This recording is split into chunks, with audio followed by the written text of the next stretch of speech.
Bonjour, nous sommes le vendredi 22 juillet 2022, avec une météo qui semble indécise, puisqu'en fait il y a des nuages. Contrairement à il y a 4 ou 5 jours, nous avons connu de la canicule au point que bon, on ne savait pas faire trop d'activités en extérieur du fait que bon, c'était quand même de forte chaleur.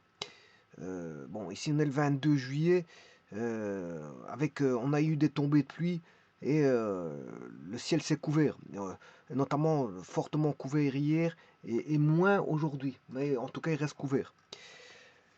Ceci pour vous dire que le temps est complètement bouleversé par rapport à ce que nous avons connu depuis le début juillet. Depuis début juillet, nous avons connu que du bon temps et effectivement avec de fortes chaleurs et donc de canicules. Et bon, ça a bouleversé tout d'un coup avec des chutes de température, effectivement, comme pouvez le comprendre. Alors, cette vidéo-ci va être consacrée donc à une vidéo euh, à la langue néerlandaise. Euh, et à partir de là, je vais voir quelques prépositions. Alors, comment dit-on préposition en néerlandais? Alors, préposition, bon, si je le mets au singulier, on dit voorzetsel. Voorzetsel. Voorzetsel. Alors, c'est maintenant, si vous le mettez au pluriel, ben, ça va donner voorzetsels. Alors, on entend bien le S, hein. C'est pas comme en français. Si vous dites une voiture et des voitures, ben, on dit pas des voitures. Le S ici, il est muet. C'est un S muet. Voilà, des voitures, c'est un S muet. Par contre, dans ici, le pluriel ici, dans ce cas-ci, bon, le pluriel, il y a plusieurs façons de construire un pluriel euh, le pluriel qu'on appelle mervoud. Mervoud. Il y a plusieurs façons de construire un pluriel suivant les mots. C'est pas toujours des S. Je verrai le pluriel des mots euh, en son temps. Je le verrai plus tard. Mais en tout cas, bon, ici, je peux vous dire que préposition prend S et, bien sûr en néerlandais, et on entend ce S. Donc on dit voorzetsel, c'est préposition, préposition, voilà. Mais voorzetsels, ce sont des sous-entendus prépositions. Alors quand je dis sous-entendu, c'est le des. On sait bien que c'est au pluriel, voilà. Donc préposition.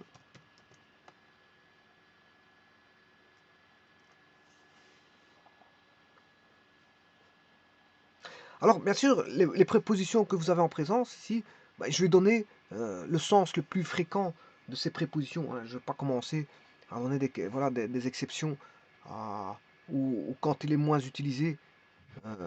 Donc ici, ça va être directement entrer euh, dans le sens de leur usage. Dans leur usage. C'est-à-dire, bien sûr, statistiquement, on pourrait faire une statistique et de se dire quels sont les mots qui sont plus utilisés euh, et ils seront pris en compte. Par exemple, si je prends Anne, ben, le sens le plus utilisé dans Anne, mais c'est A. Voilà. A, O, voire au pluriel O. Voilà, donc, ça concerne un contact, un attachement, ou des contacts ou des attachements. Mais ça peut être aussi un mouvement euh, vers quelqu'un, vers quelque chose, vers un lieu. Voilà, ça peut être un mouvement, sous-entendu qu'il y a un mouvement. Donc, il y a, je pourrais mettre le sens d'une flèche pour dire qu'il y a euh, bon, possibilité d'un mouvement dans cette préposition. Donc, âne. Âne, c'est A, O et O.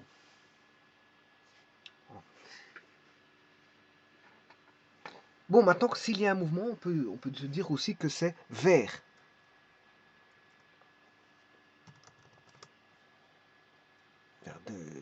Indiquant une direction. Bon, le A, ça peut être un mouvement aussi, mais ça peut être aussi un attachement, comme je vous ai dit, voire un contact. Alors, le second mot, la seconde préposition, c'est haksır. Haksır, euh, qui signifie, bien sûr, les mots les plus dans l'usage dans l'usage, on va dire, de la fréquence du mot. Ce qui vient en premier lieu dans haksır, c'est derrière. Derrière, bien sûr, vous pouvez rajouter arrière.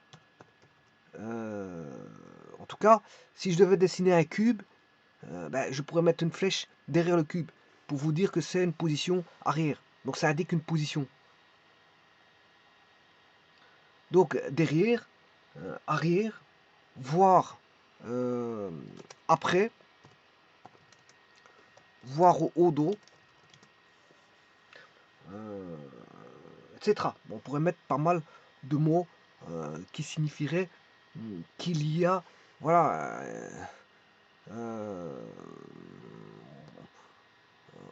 quelque chose qui est situé en arrière, ou derrière, ou après, ou au dos. C'est une situation. Alors, bey, donc il y a an, achter, bey. Alors, bey, ça signifie qu'il y a une certaine forme de proximité. Bey, c'est une certaine forme de proximité, voire une concordance. Une concordance.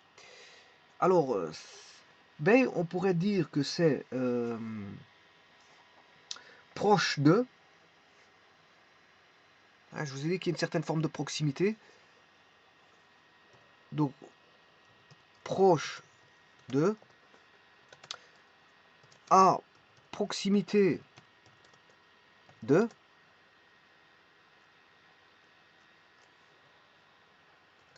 à côté de.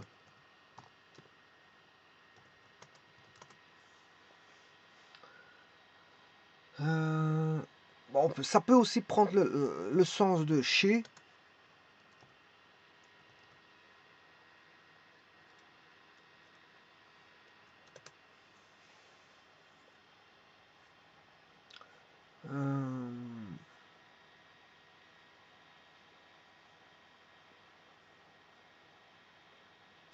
On peut dire aussi à.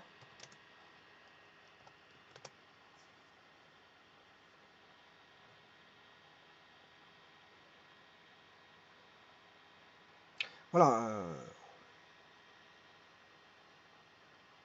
Ça peut prendre des formes de A. Mais dans le sens que c'est à côté. Voilà.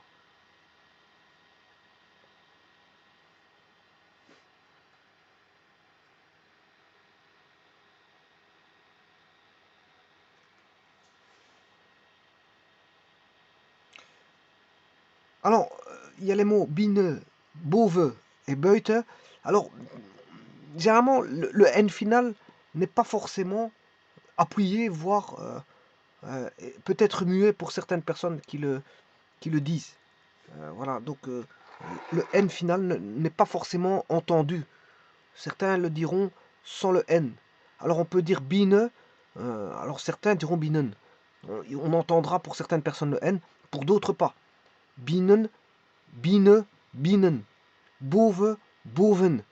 Beute. Par contre ici il faut avoir une accentuation sur le uit. Beute ou beuten. Bon, ça dépend. Ceux qui vont rendre muet le N ou pas. Alors, c'est compréhensible. Hein, celui qui rend le N muet, ben, il va vous dire bine. On aura compris tout de suite que c'est binen. Voilà.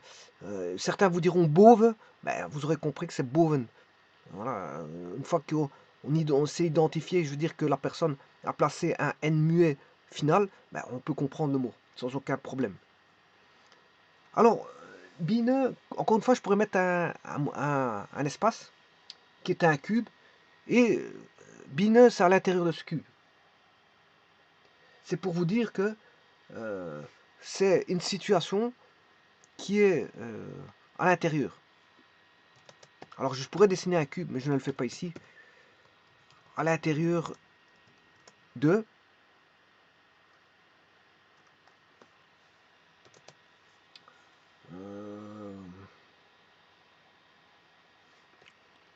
Dans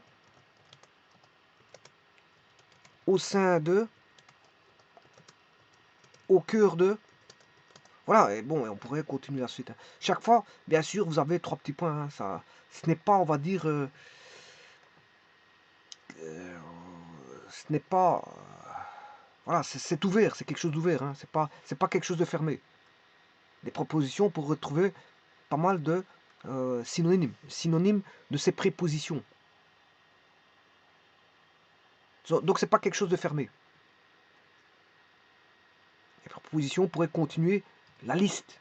Bon, je m'arrête bien sûr à un certain point. Donc quand vous avez ces prépositions, ben, je veux dire que bon, c'est un petit peu suffisant pour faire des petites phrases.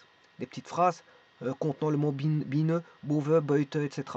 De mettre quelques prépositions. Donc voilà. Donc c'est pas forcément fermé, hein. C'est pas forcément que ça.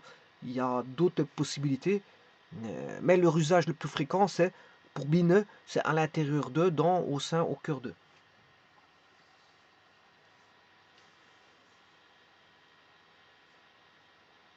Alors, il y en a un qui me vient à l'esprit, c'est bine, c'est dedans. Alors, je pourrais en rajouter un par exemple. Voilà, je viens d'en trouver un nouveau, c'est dedans. Bon, je vais en rajouter un, parce que c'est vrai que dedans, c'est fort utilisé aussi. Donc, je vais mettre, rajouter dedans. Et alors là, je pourrais mettre 3 petits points. Bon, on pourrait continuer comme je vous ai dit. Au sein de, au cœur de, dedans, etc. Alors, Beauve, alors si je devais dessiner, bon, quand je vous dis bine, à l'intérieur de, c'est spatio-temporel, hein, ça peut concerner aussi bien à l'intérieur d'un temps qu'à l'intérieur d'un espace, hein. C'est un espace, voilà, c'est un espace-temps. Donc, je pourrais mettre un cube, ce cube peut représenter un espace comme un temps, hein. Alors, je mets une flèche à l'intérieur de ce cube qui représente un espace-temps. Alors, ben, je ne le fais pas ici, je vous ai dit que je ne dessinais pas le cube pour vous dire si c'était euh, voilà, à proximité, derrière le cube, devant le cube, voilà, s'il y avait un mouvement du cube, enfin un mouvement de. Ouais, un mouvement, s'il y avait un mouvement, voilà, il y a voilà, les mouvements, on peut les considérer d'une certaine façon. Mais en tout cas, si je mets un cube fixe, euh, on peut mettre des flèches en arrière, devant, à l'intérieur, voilà, à proximité. Maintenant, s'il y a un mouvement, ben, il faut faire bouger euh, voilà, l'objet. Alors, mouvement, c'est de quoi mouvement? Bien sûr, d'un espace-temps. Enfin, je m'excuse. Quand je dis à l'intérieur de, proche de, etc., ça peut être un temps. Parfois, ça peut être un espace. Parfois, ça peut être un temps. Par exemple, pour bineux, à l'intérieur de, ça peut être, vous pouvez considérer un temps. Alors, Beauve, Beauve, c'est au-dessus. Donc, je mettrai par exemple un cube et je mettrai un objet au-dessus. Bon, alors, pour comprendre ce que je veux raconter avec mon cube, là, parce que peut-être que certaines personnes n'y voiraient pas la correspondance avec ce que je raconte, ben, vous dessinez un cube. Bon, je vais essayer de le faire correctement, à main levée. Alors, ça, c'est un cube. Ça peut considérer parfois, assez souvent, c'est un espace, mais il peut être pris en compte pour un temps. Bon, c'est un espace, voire parfois un temps. Alors ça, c'est mon cube. Alors, que signifie derrière? Ben, vous mettez une flèche, voilà, derrière, c'est par là, c'est derrière le cube. Alors, vous avez on va mettre une flèche ici, ça c'est derrière le cube. Alors, devant le cube, ben, vous mettez une flèche ici, vous êtes devant le cube. Alors, dans le cube, ça, à l'intérieur, en son sein, au-dessus, ben, là vous avez la surface, c'est au-dessus, au-dessus du cube. En dessous du cube, et ainsi de suite. À côté, ben, c'est à côté. Ça dépend si on a une proximité ou un éloignement. Voilà, et c'est un petit peu ça. Là aussi, on peut avoir un éloignement quand on est au-dessus. Quand voilà, il y a la signification d'au-dessus ou en dessous. Il peut avoir un éloignement par rapport à ceux dessus ou ceux dessous. C'est pour ça que je vous parlais de cube, c'est ça mon cube que j'explique. Voilà, donc je disais. Alors maintenant, il reste aussi les mouvements, hein. Bon, voilà, on peut faire bouger des objets. Et là, c'est des propositions qui considèrent un mouvement vers, voilà, etc. Venant de, euh, partant de, etc., etc. Alors, Bove, je vous ai dit que Bove, ça signifiait au-dessus. Alors, si c'est éloigné, ben, ce sera au-delà. Alors, je rappelle qu'en français, il faut un trait d'union entre au-dessus. Alors, on peut dire aussi par-dessus.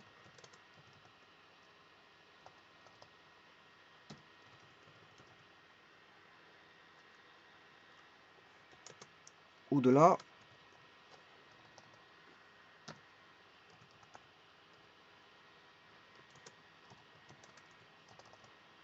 Par-delà.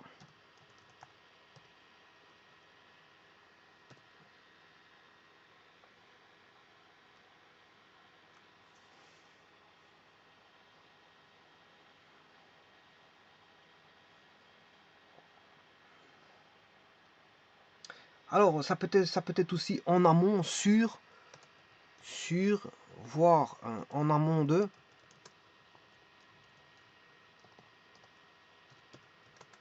Voilà, et trois petits points. On pourrait continuer la liste. On pourrait trouver des synonymes de Bove. Alors,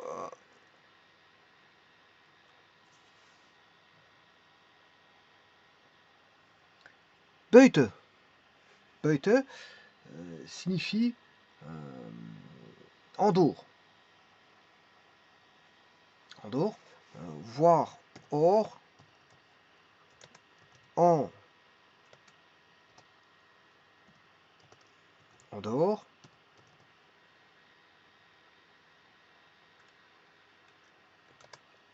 Par dehors.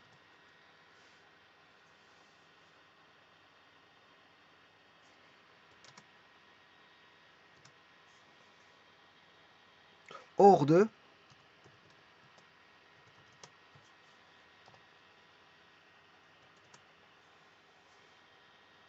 Sortie de.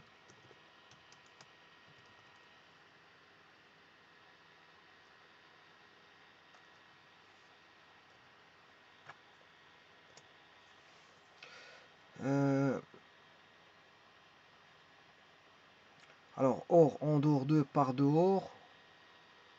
À l'extérieur de.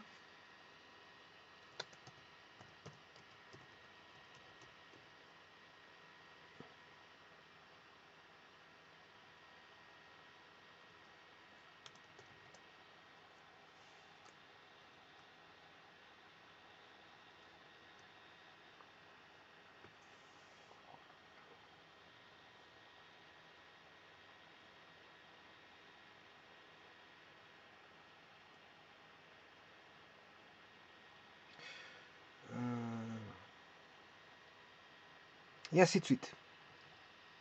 Donc ça constitue quelque chose qui est à l'extérieur.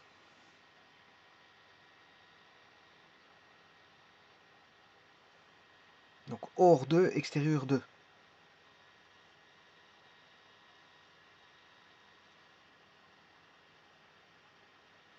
Bon, j'aurais pu dire ici en sortie de.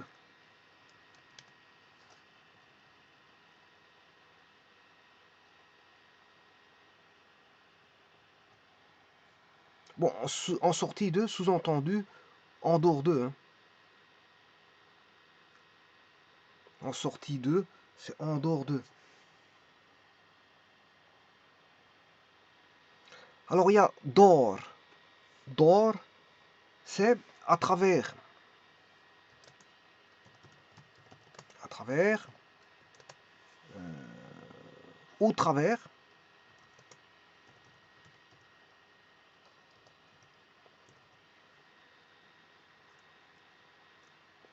On peut prendre ça comme par.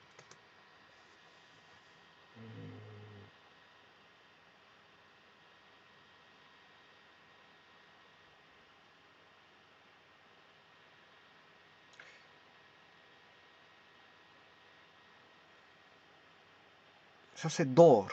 Oui, alors je pourrais continuer pour trouver. Voilà, ça, ce sont les sens les plus usités. À travers, au travers, par.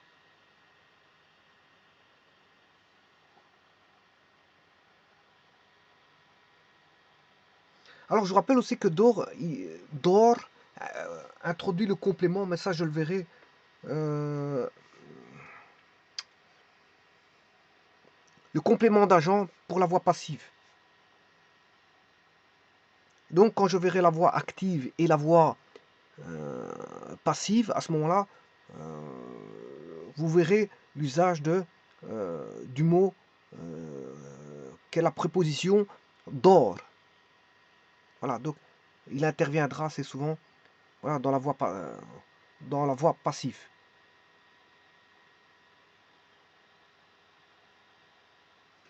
Le suivant, c'est in, qui signifie dans. C'est comme en anglais, hein, en anglais, oui, en anglais, an, ce serait at. Voilà. Axer, c'est derrière, c'est behind. Behind. Alors, bine, ce serait inside. Voilà, etc., etc. Je pourrais continuer à faire voilà, des comparaisons par rapport à l'anglais, mais en tout cas, in, c'est vraiment comme en anglais. En anglais, on dit in aussi. Donc, in signifie situé dedans. Dans, c'est une situation, dans, je pourrais dire en aussi.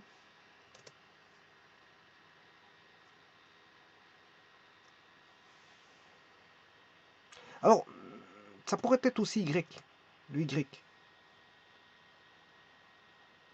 Dans le sens vas-y, mais à l'intérieur. Il faut que ce soit à l'intérieur. Vas-y, mais à l'intérieur. Bien sûr, voilà, il faut voir le contexte. Là, il faut voir le contexte. Si le i correspond à voilà, une situation à l'intérieur de quelque chose, ben, ce sera un in. Voilà. Alors, situé, situé, ça peut se dire aussi, hein, ça peut signifier situé. Ça peut être aussi, alors, suivant le contexte, ça peut être à. Voilà, alors là, la différence entre an et in, ben, faut voir le contexte. Voilà. S'il y a un mouvement, si c'est à l'intérieur, purement à l'intérieur ou un mouvement. Voilà, c'est pour ça qu'il faut voir le contexte. D'un contexte à l'autre, le in peut, voilà, euh, le in va se placer plutôt qu'un an et le an plutôt qu'un in. Donc là, il faut voir le contexte, voilà, de situation, de mouvement, voilà, et ça peut se traduire par a dans les deux cas de figure, dans certains contextes. Alors on pourrait dire in, c'est aussi au lieu. Donc signifiant un lieu bien précis. Un lieu, c'est au lieu,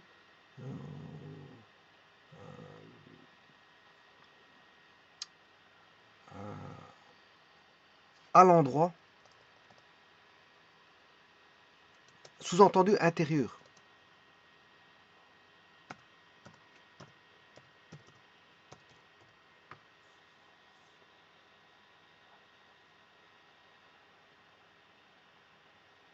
Donc là, il y a quelque chose qui...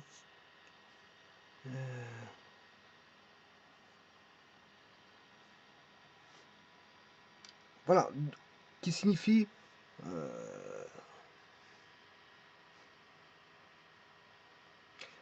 voilà, maintenant, le tout, c'est de voir le contexte. Hein, parce que bon, c'est de distinguer. Binen, c'est dans, à l'intérieur de, bien sûr, pour un temps ou un espace. Mais in, c'est pour un lieu. Voilà, in, c'est pour un lieu. Donc là, on a un lieu. Bien sûr, ici, binen, ça peut être un temps ou un espace.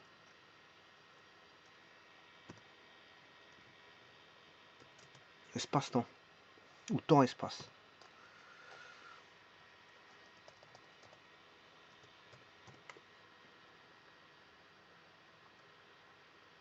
Voilà, donc comme je disais, il faut voir le contexte. Hein. C'est le contexte de la phrase qui fait en sorte que, bon, on va choisir son, comment on appelle ça, au mieux, sa préposition. Reste le mot langt, ça se dit langt, bien, qui a GT, ben, on sous-entend un K là-dedans, c'est langt, voilà, qui signifie le long de. Le long de, longeant le, ou là, longeant le, ou là, ça dépend le mot qui va venir par après, s'il est masculin ou féminin, longeant la barrière, voilà, etc. Longeant le bois. Donc longeant, alors je vais chercher des synonymes de le long de.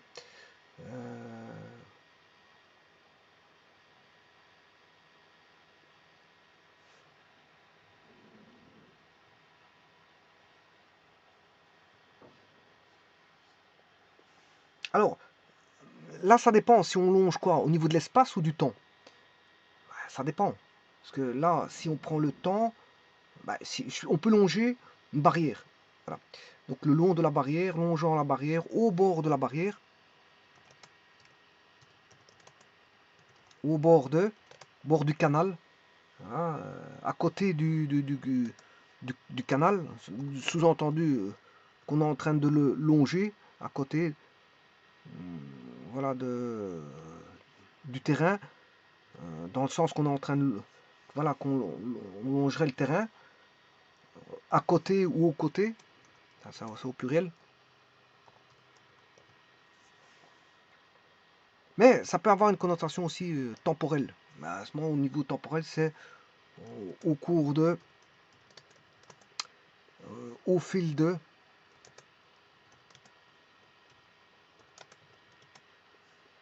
pendant,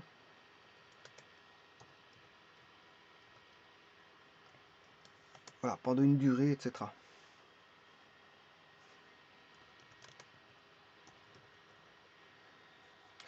Voilà, donc ça peut avoir deux connotations, soit au niveau espace-temps. Donc voilà, vous avez une série déjà de prépositions pour lesquelles vous pouvez, je veux dire, insérer dans des phrases. Et bien sûr, tout ça c'est à connaître parce que, bon, sans connaissance de ces prépositions, bah, c'est difficile de faire une phrase. Donc il y a aan, achter, bij, binnen, boven, buiten, door, in et langt.